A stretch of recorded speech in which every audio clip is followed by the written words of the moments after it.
Hi guys, this is me Ivan Chan and welcome back to my channel.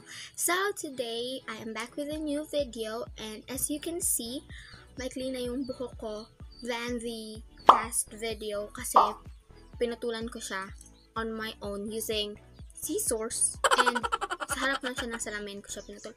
And hindi po siya pantay. Pero I don't care. So anyways, yung video ko ngayon is about a one product makeup. Basta yung isang product lang yung gagamitin natin for the whole face na makeup look. And yeah.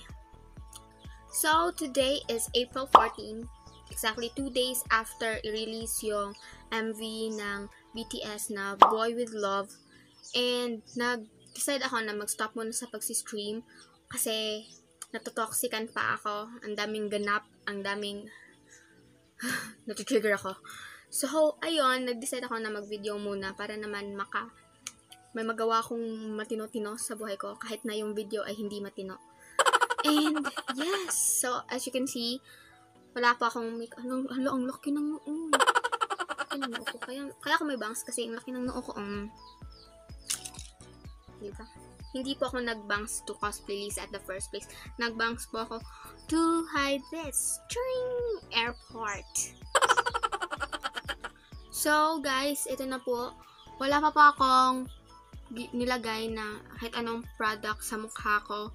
Like, bare face pa po. Wala talaga akong nilagay kahit na primer, moisturizer o ganyan-ganyan kasi wala akong ganyan. And, diba sa ibang mga challenge, yung mga kadalasan ginagawa nila is makeup, powder at saka lip tint. Pero in this case, na-decide ako na isang product lang yung gamitin, walang powder. Kasi if napanood nyo yung 25 facts about me, malalaman nyo na medyo sensitive ako when it comes to powder. And nagka-pimple breakout ako noong before graduation dahil sa Okyo Makeup Inspired. Kaya, yes, hindi ako gagamit ng powder ngayon. And ito lang, clay blush na autumn yung gagamitin ko. So, nabili ko to sa e-mall. 120 ba yan? Di ko alam. So, yes. So, before ako maglagay ng clay blush sa mukha ko is nag-decide muna ako na yung bangs ko is ipapunta siya sa likod by using this Chimmy Choo Choo. Ewan ko. Basta. Tapos, bigay lang po to sa akin, guys. Huwag niyo akong tanungin kung magkano kasi hindi ko alam kasi bigay lang to sa akin. So, first is sa lips natin ilalagay itong clay blush. Lips. Gamit ako ng finger ha. Kasi, pag basta mag-share kasi siya. Like, ito lang kasi gagamitin ko sa mukha ko. Tapos, ang weird naman if nilagay ko sa lips ko, tapos dito, tapos basta, ito lang gagamitin ko. Ano ba yan? Ang gulo-gulo. Basta, ipapahid ko siya sa daliri ko, basta. Ang ko nakikita ba? Parang wala namang effect.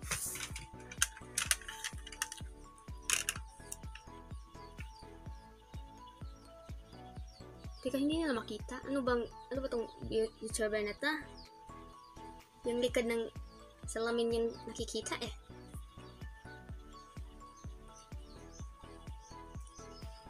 Kayo ba, pag nag-makeup kayo, alin ba yung inuuna nyong lagyan except sa powder? Sa buong mukha? Sa lips? Sa cheeks? Or sa mata? Or sa kilay? Ewan ako kasi kung anong unang product na makita ko, yun yung ginagamit ko, yun na yung nilalagay ko. So, yun, wala talagang exact order. Ano lang yung mauna, anong unang makita, yun yung ginagamit ko. Teka, wala na daw space. Guys. Pagkatapos is yung cheeks naman. Ang bilis pala matapos ng video na to. Kung ganito lang pala, edi ang bilis matatapos. Diba?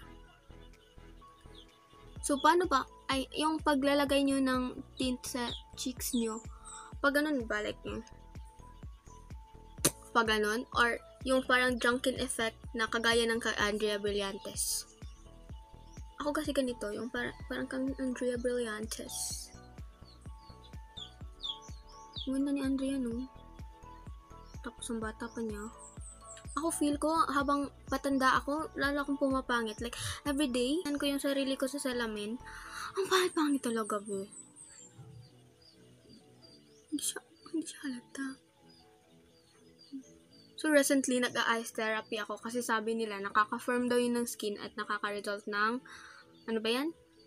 Ng glass skin. So, tinry ko lang naman. Ano ba pampawala ng pimple marks? Yung pimple marks. Kasi may mga pimple marks ako. Hindi siya natabunan kasi hindi naman ako nagpa-powder. So, lagyan natin dito. Ayan. Gusto kong gumawa ng DIY na freckles, pero henna yung gamit eh. Natatakot ako. Baka mamali. Tsaka wala naman akong budget sa henna. So, ba't ako matatakot? So, ayan. Feel ko tapos na. Parang ako na sunburn na lasing.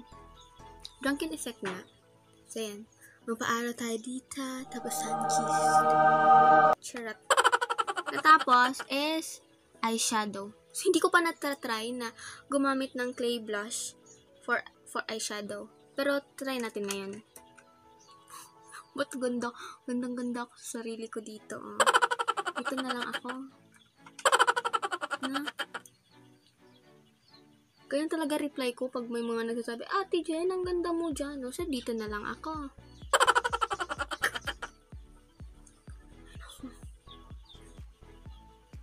Mag-suggest nga kayo ng susunod ko na video. Wala na kasi akong magawa sa buhay. Tsaka hindi ko alam kung kailan ba magsisimula yung klase namin. Well, bakit ba ako magpuproblema sa pasukan? Hindi pa naman ako enroll. Naghahantay pa ako ng information sa scholarship. Pero wala pa silang binibigay. Kaya hindi pa ako makapag-enroll. Tapos naglabas yung CHED ng memorandum, di ba? Na August magsisimula yung klase sa mga college. Hindi ako sure. Wala pa namang ina-update yung CIT.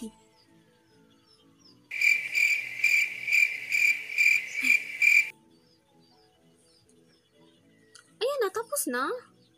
Ang bilis naman. Yun na yun.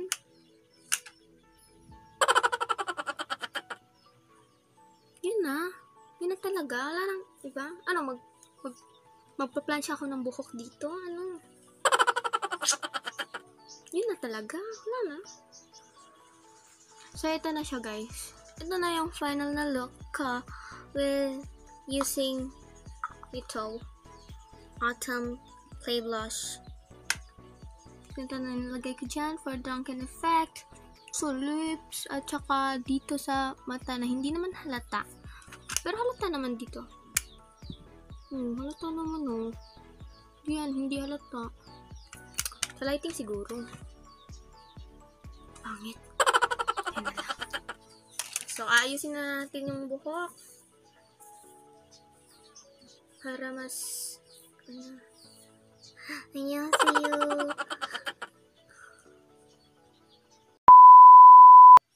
So, andito na ako ulit. May bumili lang. Saglit.